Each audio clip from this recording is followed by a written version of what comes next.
Dar seguimento aqui no simpósio, falando um pouco agora das terapias cirúrgicas, né? Então, eu vou falar um pouco sobre a bomba de baclofeno, né? Então, essa aqui é o outline da apresentação, então eu vou falar um pouquinho do que é a bomba, né? E um breve histórico de por que ela surgiu e como ela surgiu.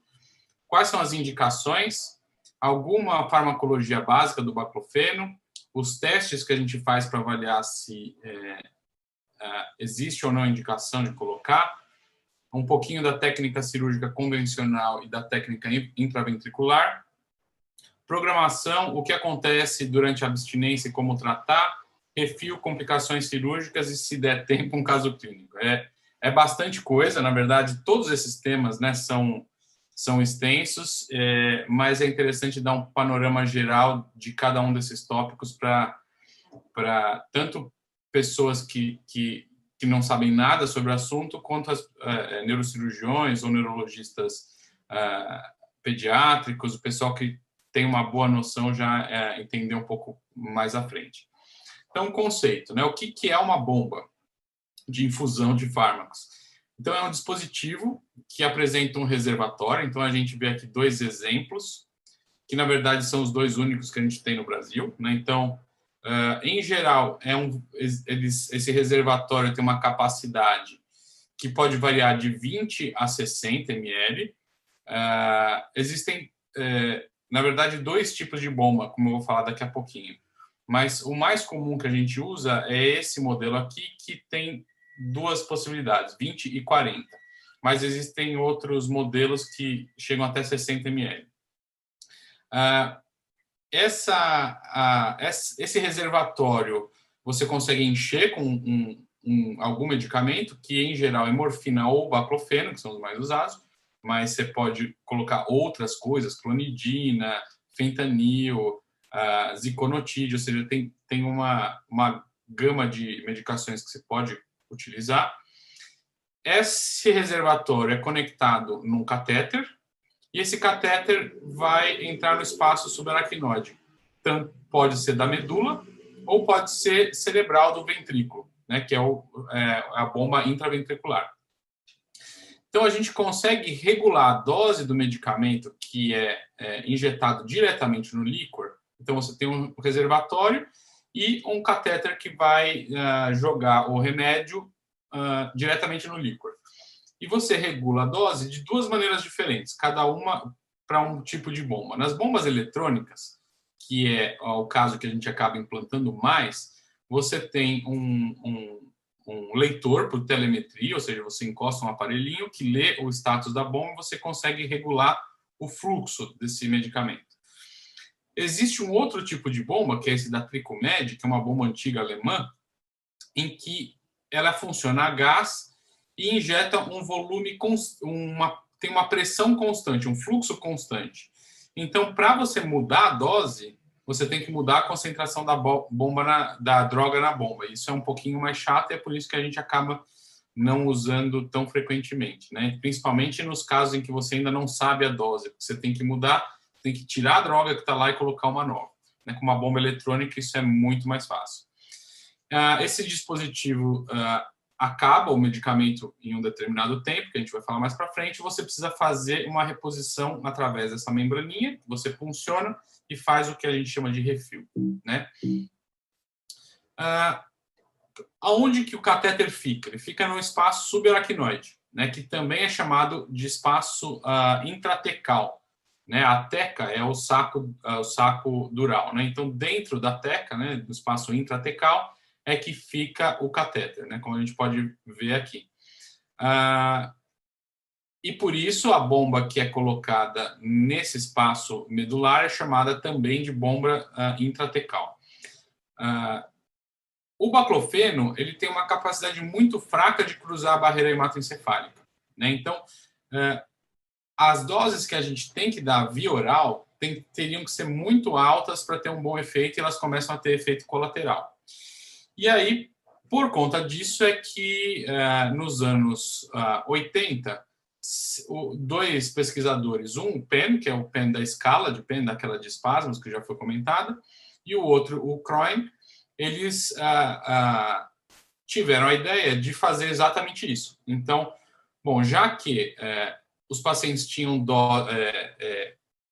efeitos colaterais muito importantes, sonolência, enfim, com doses altas que eles precisavam usar, eles tiveram a ideia de injetar diretamente no espaço intratecal. Então, inicialmente, eles publicaram esse artigo aqui, em 84, injetando em 2 casos, e depois eles, aproveitando a ideia do Coombs, que usou uma bomba de infusão de heparina para administrar opioide contínuo, eles colocaram numa bomba e colocaram isso no espaço intratecal de 6 pacientes.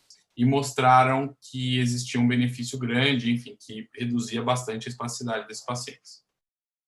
Então, quando indicar? Né? Então, quais são as indicações para colocação de bomba?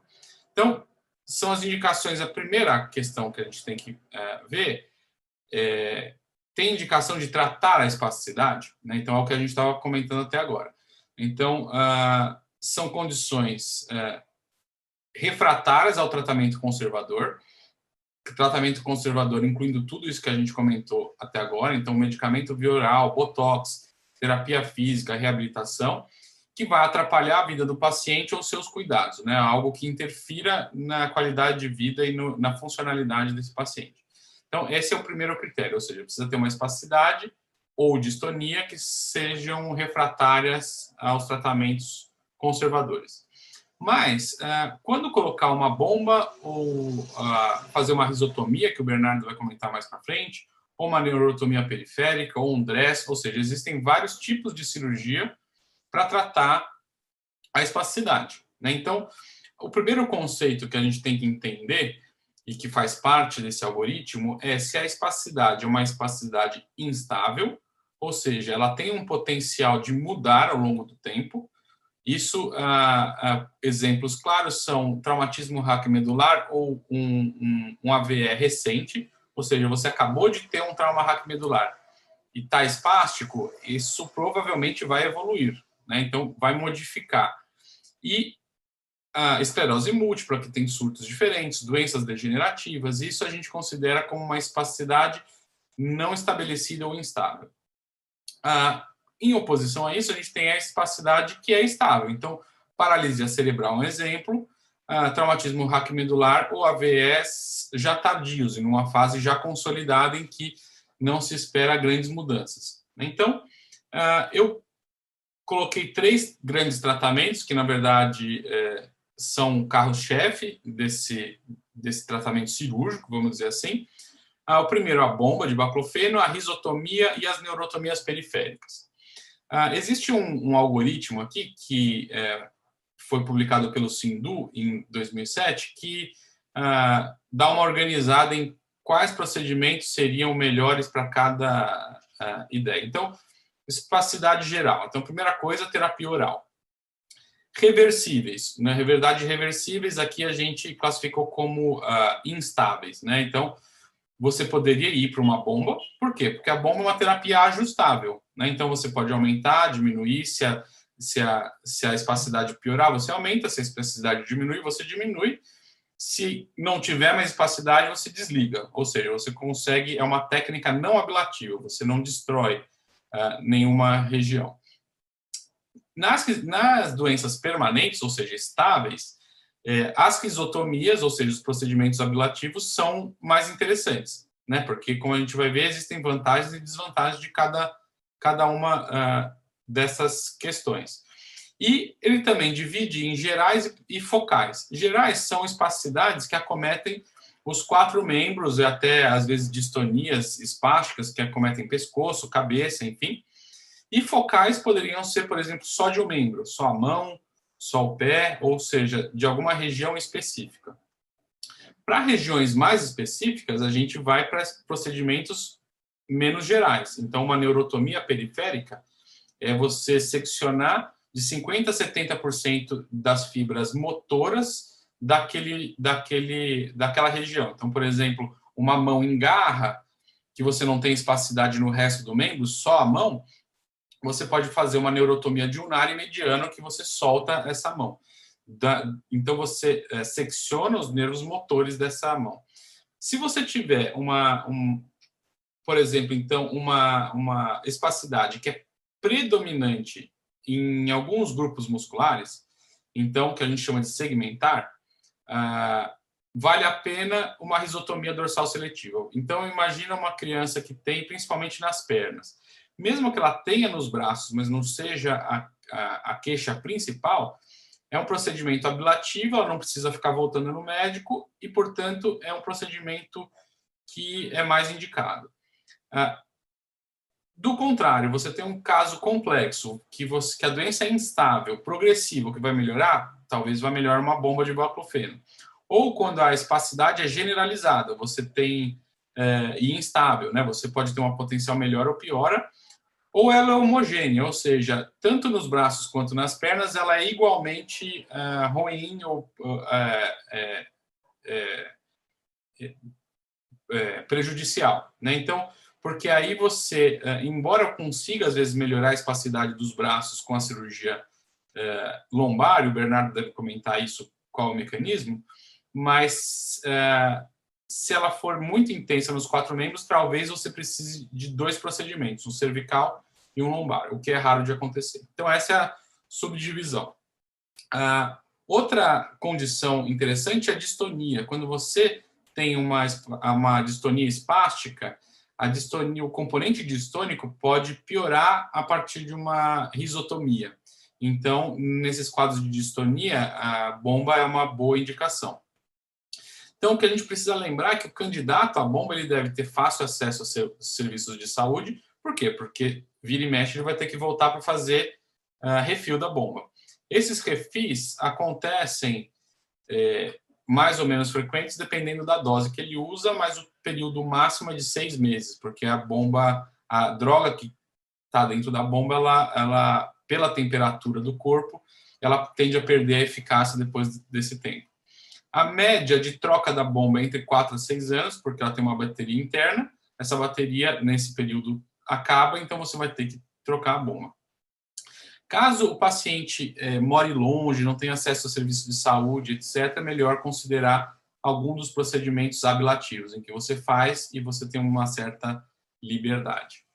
Como o Thiago já comentou, né, então o baclofeno é um derivado do GABA, né, que atua como agonista do receptor GABA-B. Né? Então, juntando aí todas as aulas, no corno, nessa conexão do corno posterior com o corno anterior da medula, o GABA atua tanto na fenda pré-sináptica quanto pós e inibe esses reflexos, então relaxando essa musculatura. Como a gente comentou, o índice terapêutico do baclofeno é muito mais alto pela administração intratecal do que pela via oral, ou seja, ele tem menos efeitos colaterais por efeito benéfico terapêutico. Por quê? Porque ele quase não passa a barreira hematoencefálica. Então, se a gente for comparar a dose oral com a dose equivalente intratecal, para você alcançar no líquor a mesma dose que você alcança com a bomba, você tem que dar 5.000 vezes a dose oral. Ou seja, é impossível você dar 5.000 vezes a dose oral para chegar numa concentração igual no líquor. E, portanto, o uso de baclofeno via oral não é preditivo da resposta intratecal. Ou seja, se você não usa baclofeno via oral e não funciona, já usei baclofeno, tomei comprimido e não funcionou. Isso não quer dizer que o baclofeno intratecal não vai funcionar. Inclusive, nos trabalhos do PEN, ele fala que virtualmente todos os casos vão funcionar. Ou seja, se você vai relaxar o músculo. Mas aí você tem outras questões que você tem que ponderar. Né? Então, uma outra questão interessante é que se o baclofeno intratecal for administrado numa pessoa ou num grupo muscular que não tem espasticidade, ele não diminui o tônus. Né? Isso é uma preocupação dos pacientes. Então, se ele é hemiplégico, você colocar uma bomba, o lado bom vai ficar mais fraco? Não fica. Por quê? Porque as alterações medulares que geram espasticidade são as mesmas que fazem com que aumente a sensibilidade ao baclofeno. Isso foi descrito pelo próprio Penn e Corpus em 2011. Ou seja, a própria alteração que a espasticidade causa faz com que ele atue seletivamente na musculatura espástica. Outra coisa que a gente deve entender é que a farmacodinâmica de fazer um bolus é diferente da infusão contínua. Então, quando você faz um bolus único, eu vou falar agora dos testes de baclofeno, que em geral a gente faz em bolos, ele tem efeito de 30 minutos após a 1 hora após a injeção, ou seja, ele começa a fazer efeito meia hora, 1 hora depois, tem um pico de ação em 4 horas e dura até 8 horas, dependendo da dose e da gravidade dos sintomas. Quando você infunde num catéter ou numa bomba, é completamente diferente essa dinâmica. Então, a primeira ação começa depois de 6 a 8 horas, atividade máxima entre 24 e 48, e por isso que, se você mudou a dose da bomba, ou seja, já estava assim, eu mudei a dose, você tem que esperar pelo menos de 12 a 24 horas para mudar a concentração no líquor ou começar a ter um efeito terapêutico da mudança dessa dose. E aí a gente vem para os testes. Então, assim, quando a gente selecionou o paciente, falou, esse paciente é espástico, a espasticidade está atrapalhando, não vale a pena fazer uma risotomia, numa neurotomia, um DRESS. O que a gente... É um candidato bom para a bomba. A gente faz um teste. Esse teste é um teste que legalmente é requerido pela nossa legislação. Então, você teoricamente precisa fazer esse teste para poder solicitar uma bomba. Então, você faz uma dose de 25 microgramas no líquor. Pode usar tanto um single shot, que é isso que eu vou falar agora, quanto deixar um catéter lá e testar. Single shot significa uma punção no líquor e faz essa dose. Então, em crianças, normalmente a dose mínima é de 25, com uma dose de 1 micrograma por quilo. E de adulto, você pode fazer de 25 a 50 até 100 microgramas.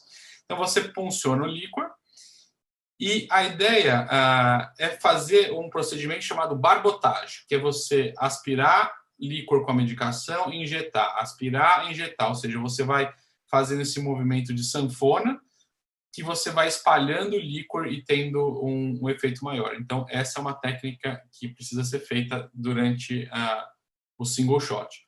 Você deixa o paciente descansando na recuperação pós-anestésico, num ambiente controlado, e reavalia depois de 2 horas, 3 horas, para ver qual foi o efeito terapêutico. Teoricamente, você tendo uma queda de 2 pontos na escala de Arshoff, você tem um teste positivo, ou seja, o paciente é respondedor e, portanto, vale a pena implantar uma bomba. Esse paciente, apesar de ser um procedimento super simples, ou seja, baclofeno e uma punção, tem que ser feito em ambiente hospitalar. Por quê? Porque tem risco de depressão respiratória, risco de parada cardiovascular e risco de deterioração neurológica, até coma, dependendo da sensibilidade da dose. Ou seja, tem que estar no centro cirúrgico monitorado para fazer esse procedimento. E, para melhorar nossa situação, não existe uma droga antagonista. Ou seja, em caso de superdosagem, é UTI, intuba e espera passar o efeito.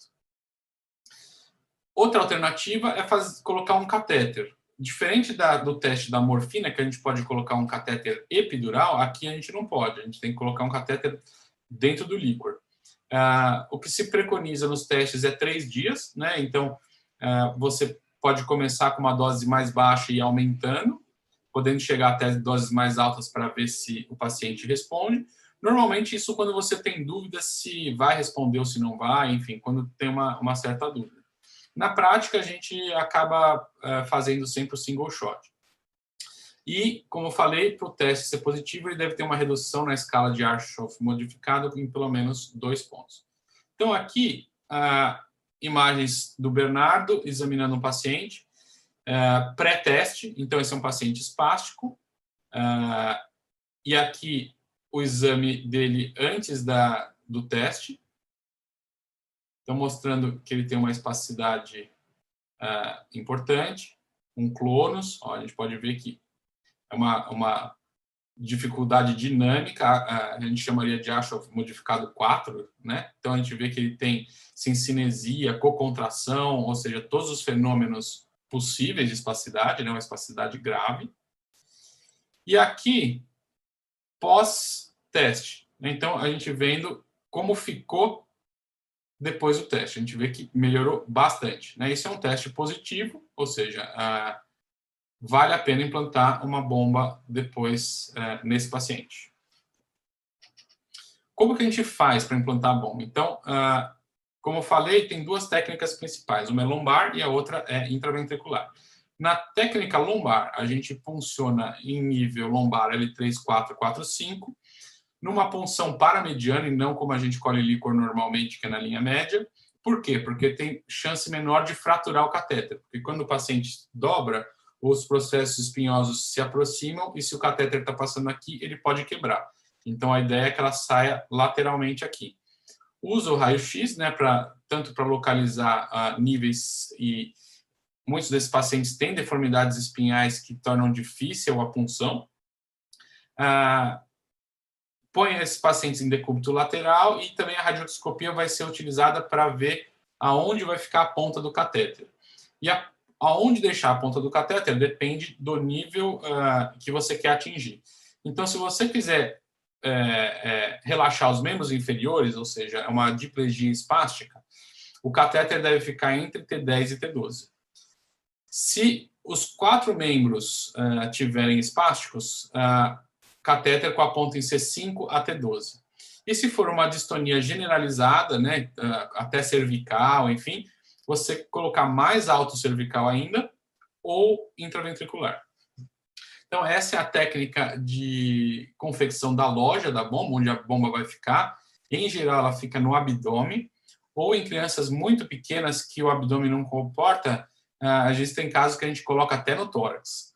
A bomba é grande e, portanto, em crianças menores e mais magras, em criança mais magrinha, a gente faz uma técnica de dissecção subfacial, ou seja, a gente coloca entre o músculo e a fáscia.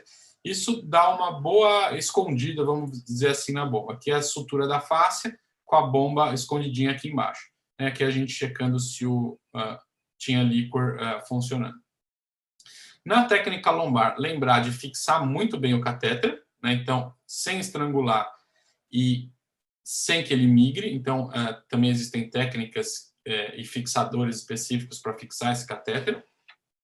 Na técnica intraventricular, quais são as indicações, né? Então, quando que a gente indica colocar no ventrículo e não no intratecal? Então, em pacientes graves, né, com gross motor function 5, distonia generalizada. O Albright, em 2007, ele escreveu um artigo em que ele defende essa técnica para distonia porque a concentração do baclofeno no córtex é maior do que na intratecal. E faz sentido porque ele sai do terceiro ventrículo e já sai nos forames de Luschke e Magendie e já banha o córtex. E atua por estimulação do córtex, inibindo a estimulação do córtex premotor e suplementar. Uma outra indicação é uma anatomia que dificulte ou impeça a intratecal, né? Escolioses graves que são cirúrgicas e vão ser abordadas mais para frente, impossibilidade de fazer punção, como, por exemplo, essas deformidades de coluna em progressão. O catéter é implantado no terceiro ventrículo e ele tem que ser colocado lá.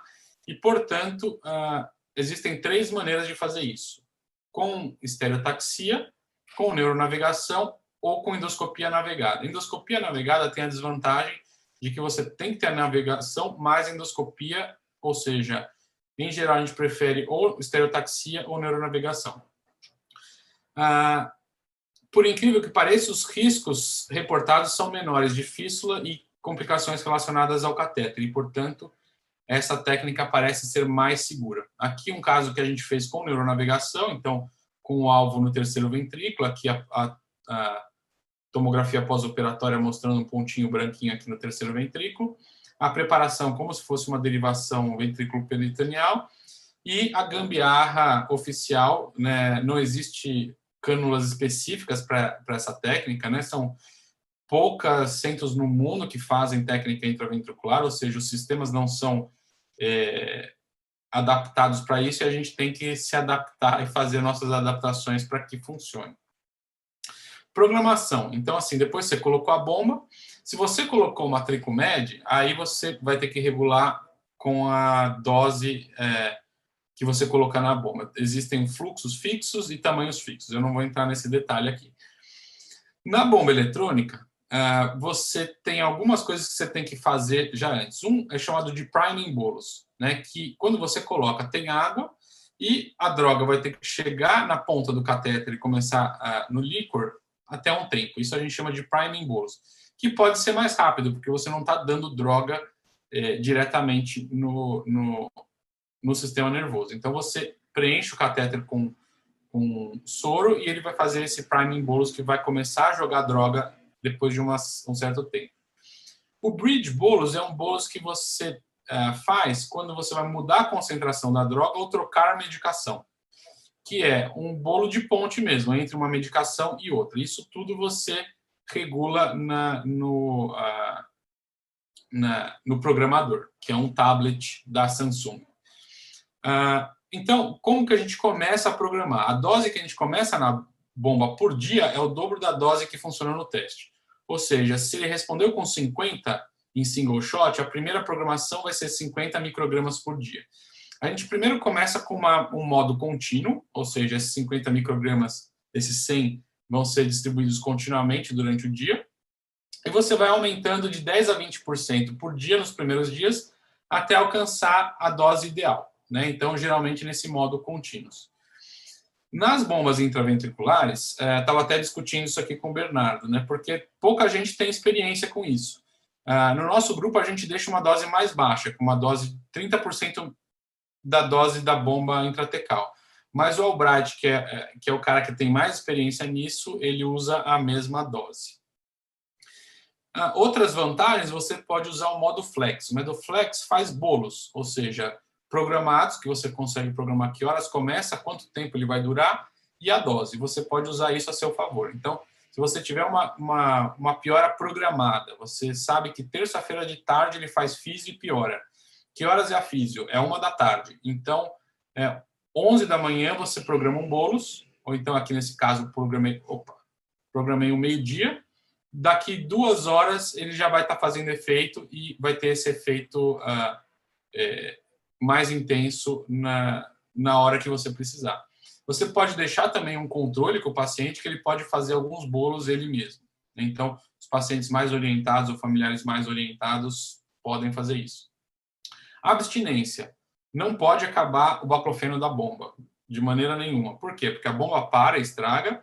2, síndrome de abstinência grave que pode ser fatal. Então, não pode parar. Se parar, aconteceu alguma coisa, ele esqueceu. Na verdade, a bomba tem um alarme que ela apita e você pode colocar um valor, normalmente a gente põe 2 ml para ela apitar. Se a bomba parar de funcionar ou obstruir o catéter ou esquecer de fazer o refil, você pode ter isso. Então, sintomas: piora da espasticidade, claro, desestesia, cefaleia, confusão mental, alucinações, convulsão, taquicardia, febre e volatilidade pressórica, que são os sinais da abstinência clássica. Tratamento é a administração do baclofeno intratecal. Via oral, como a gente falou, não adianta, porque a dose é muito alta para atingir uma dose no líquor que ele precisa, né? Então, não adianta. Só se recomenda em alguns protocolos usar VO em altas doses, né, que seriam pelo menos 20 mg de 6 em 6 horas, numa fase bem inicial da abstinência, então está só com uma cefaleia, ou se o paciente estiver usando, e se ele estiver usando uma dose menor do que 500 microgramas dia. Se tiver mais que isso e já tiver uma fase mais avançada, nem adianta. Bom, não tem baclofeno para injetar, a bomba quebrou, não vai dar para colocar. O que você pode fazer? Diazepam via oral, de 30 em 30 minutos, até ele começar a sedar, e depois manter com outro benzodiazepínico de 6 em 6 horas. Casos graves, Propofol, que também é um agonista GABA-A, em baixa dose pode ser uma ideia boa. Refil é puncionar a câmara de punção, tirar o baclofeno velho e colocar o baclofeno novo. Parece simples e, em geral, mas também existem grandes chances de catástrofe com refis. Então, primeira questão que eu tinha comentado, o intervalo máximo de 6 meses, porque a droga perde a estabilidade depois desse tempo. Ela começa a ter alteração na eficácia e os pacientes começam a reclamar que piorou mesmo a espasticidade em volumes abaixo de 3,5. Primeira coisa, checar 1000 vezes se a agulha está dentro da câmara de punção. Porque se você fizer uma punção, principalmente paciente obeso, que você não consegue sentir direito, e ela for para o subcutâneo, você pode ter overdose, com coma, convulsão, depressão parada respiratória, enfim, e existem casos que isso acontece, né? E aí é UTI, não tem outro jeito. Esse aqui é um kit, o Bernardo estava fazendo com um kit da Tricomed, que é meio complexo, tem 2 seringas e tal, mas em geral no da bomba eletrônica da Medtronic é uma punção, uma agulha e uma seringa, é bem mais tranquilo. Complicações, infecção de ferida, como qualquer coisa que se opera, pode infectar. Uma das mais frequentes e possíveis, embora não seja frequente, é fístula licórica, principalmente em crianças, porque tem tecido mais fininho. Aqui a gente vê uma fístula contida, ou seja, tem líquor dissecando da punção lombar até a loja da bomba, e aqui a loja da bomba repleta de líquor. A gente trata normalmente com enfaixamento, diamox e repouso. Raramente precisa reoperar. Granuloma da ponta de catéter também é uma complicação que pode acontecer, que leva a um mau funcionamento da válvula, da bomba, desculpa, e se previne com o uso de bolos. Fraturas, migrações e dobramento ou kinking do catéter e desconexões. E, para fechar aqui, um caso bem interessante que a gente operou de uma menina de 17 anos com PC, Gross Motor Function 5, que ela tinha uma dor vulvar crônica, com VAS basal de 9 e 10. Para quem não sabe, VAS é uma escala que vai de 0 a 10, sendo 0 sem dor nenhuma e 10 a pior dor que a pessoa sentiu na vida. Ou seja, ela tinha uma dor muito intensa, que era pior a micção, e a paciente, inclusive, parava de beber líquido porque ela não queria urinar por conta dessa dor. E ela tinha uma distonia espástica nos 4 membros, com clônus bilateral. Foi feito de tudo para essa menina: opioide, antidepressivo, anti-inflamatório, acupuntura, bloqueio, psicoterapia, TMS, nada resolveu. O Bernardo achou que poderia ser relacionada à espasticidade essa dor, e a gente fez um teste single shot, 50 microgramas de baclofeno, e melhorou muito. Essa menina hoje já tem, acho que uns 2 anos de segmento, até hoje a dor zerada, né, que a gente vê o VAS pré-op 3 meses, 6 meses, de 10 para 0, uma resposta dramática. O Ashoff também diminuiu, né? Enfim, e a gente colocou nela uma bomba intraventricular. Né? E os questionários de qualidade de vida, né, dela também melhoraram substancialmente, ou seja, foi um caso muito interessante de uso de baclofeno para relaxar a musculatura pélvica para tratar dor, na verdade. Então, concluindo, é uma boa opção para tratamento, né, em alguns pacientes, ou seja, tem que selecionar os pacientes que vão melhor com a bomba. Maior vantagem, é uma técnica não ablativa, ou seja, você não cortou nada, né? Deu errado, desliga ou tira. Maior desvantagem, ela necessita de uma manutenção muito frequente, ou seja, você tem que fazer refil, você tem que voltar no médico para trocar bomba, ajustar a dose, enfim. E não é todo paciente que tem esse perfil, né? Então, essas são as 2 vantagens e desvantagens maiores da técnica. Bom, muito obrigado a todos aí pela atenção, e em breve teremos esse novo simpósio aí de DBS, espero que vocês estejam juntos. Obrigado aí, pessoal.